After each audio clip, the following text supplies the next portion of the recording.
Hello VC, Tom Petty, one of my favourite artists ever. And I'm just mad about buying Tom Petty vinyl. I have a lot of Tom Petty stuff, but I come across it sometimes in record shops, and and I'm sure I'm not the only one here. I have a copy of it already, but I can't leave that one in the shop for whatever reason. Maybe it's the chance that it might be better than my others at home, or perhaps it's the fact that someone might be interested in Tom Petty one day, and I can give them a record, and and they can sort of help them get into it.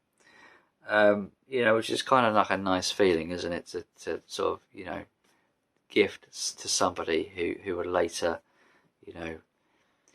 may even become a super fan like myself, and I think that I played a part in that, is a nice feeling. So yeah, I picked up a couple of singles, one in early in the year in the market. I saw for £1, and I brought a couple of others at the time, and I thought, well, I get this. I love the single, or maybe I can VCLT it to somebody or something. It was only £1, and that is the first single he was released in the UK, which became a hit. Anything That's Rock and Roll came out, I think '76 it came out. Didn't chart massively or anything, probably somewhat in the top 30, but it's a belter. And also the side B, Fooled Again, is equally, if not a better hit, I think. Two great hits on this 7-inch single for £1, absolute bargain.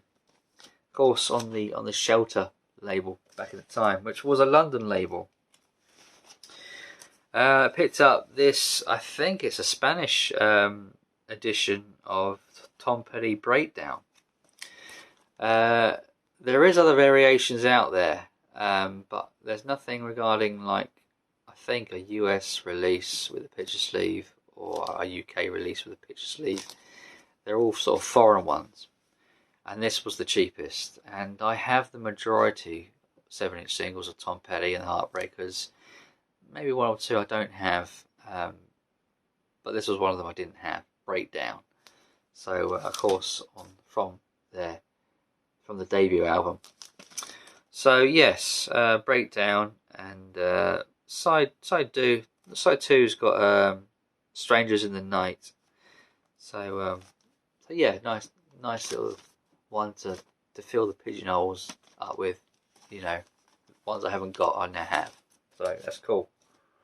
Filling gaps, that's what I was looking for.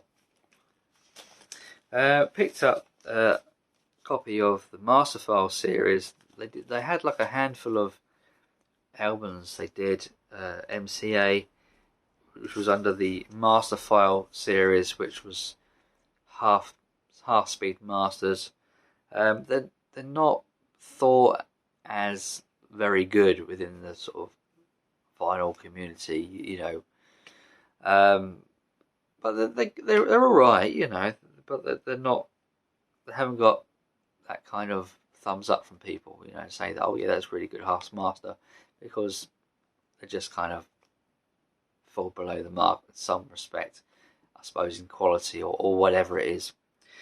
But being the super fan that I am, I had to have them.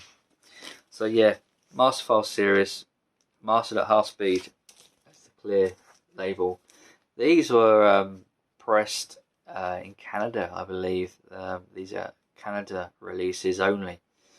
So yeah, and they're worth a bit of money actually. So yeah, Down the Torpedoes is one of them they did, and the other one, Hard Promises, I picked that one up as well. They do other artists on the Masterfile series, but there isn't many. And what I can see, there's only 2 of the Tom Petty library they did do in the early 80s. So and I have both of them. A really nice copy of Southern Accents. I do have this as well. This is one I saw in the store, in the second-hand shop I regularly go into. And I thought, oh, I can't leave it there. I want it regardless. So yeah, I brought it home, and it's just nice to have another near mint copy of it, you know. And who knows, one day I might give it away. Who knows? Yeah, same again with this one. A nice copy of Pack Up the Plantation live. This is a double live album. Came out in '86, I believe. And it's got such hits as So You Want to Be a Rock and Roll Star, cover such as Needles and Pins, The Waiting, Breakdown, Refugee, I Need to Know, Southern Accents, Rebels, Don't Bring Me Down, You Got Lucky, Shout, Stories We Can Tell, American Girl, It Ain't Nothing to Me, Insider, Rock Around With You. So yeah, pretty decent live album. So yeah, glad to have it. Again, these two are the jewel in the crown for me. I've been wanting to get these two earlier albums. I'm buying Japanese vinyl, and there's select artists I like to get Japanese vinyl for. Tom Petty is one of them, and I do have a few already. I might actually do a video about that at some point. But anyway, picked up You're Gonna Get It, complete with the Japanese obi.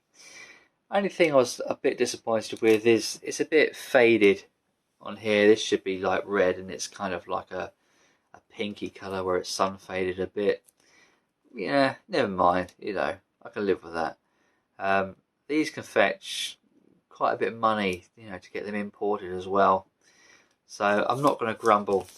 Japanese vinyl is really impressive. It's quiet in the quieter passages. It's quality, pure vinyl. The sleeves are thick. I love the obi strips. These are quality records. And this is the best one. This is a really nice copy of the debut, which I've been after for ages. I noticed some US sellers hike this up for about £100 odd, and I paid. I'm not going to go into the details, but I covered these two records within that £100. So yeah, it makes you think, doesn't it? And that's from buying from Japan. Buying them from Japan would be a lot cheaper. Yeah, of course it would, but you know, it's getting someone who's going to sell it to me and import it to me, which is what the premium price you pay for. So there you go, two great Tom Petty albums, Japanese vinyl, which I'm just chuffed to bits to have. And I probably will show a Japanese Tom Petty video at some point, showcasing what I have. I have probably about 5 or 6 Japanese pressings of Tom Petty now. So yeah, maybe that could be a future video. So yeah, thanks for watching. Thumbs up, comments, all that jazz, and I'll see you in my next one. Bye for now.